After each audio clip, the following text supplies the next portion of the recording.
Hello, good morning mga ka-driver, street lover na to diya.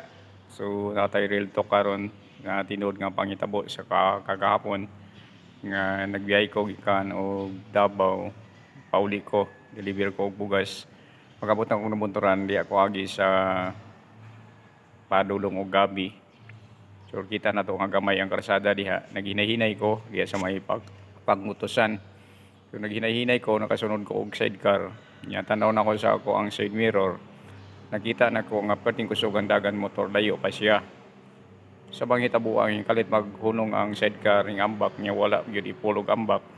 Di ako kung giwiban gamay, yung signal na ko, giwiban ako gamay sa kakusog sa dagan sa motor, yung wave po siya, yung ambak dito sa soldering, sa pikas.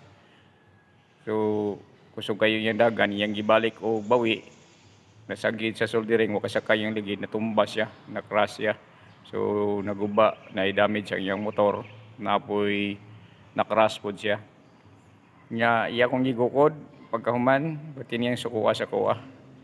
Pati niyang isuga, kay magbabayad siya sa damage siyang motor. O damage po daw niya, nga nangapangos niya. So ako siyang gingnan, nakita tamang ka sa side mirror nga kusog kay imong dagan. Unya ako, kung nagsunod man ko naghinay-hinay na ko yung sidecar nga gisundan, yung hunong og kalit, di akong giwiban gamay, akong ipanipisan lang. Pero ikaw, nakuratan ka sa imong kakurat kay kusog imong dagan, abi nimo mabangga ka, yung wave ka, yung imong ibalik, na crash ka. So sala din ako na kamo nga mga motorista, dili mo mag-amping sa inyong pagbiyahe. So nakasabot siguro siya nga wa man ko makuha niya, nangayo na lang siya og ngayo og tambal. So naluway pug ko, ako na lang gitagaan og 200 pesos para po nga makapalit siya tambal sa iyang mga pangos.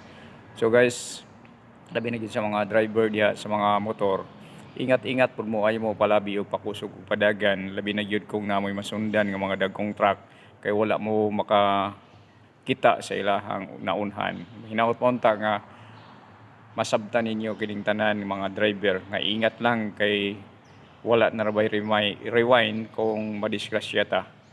So kana lang, God bless kaninyong tanan mga driver, street lover.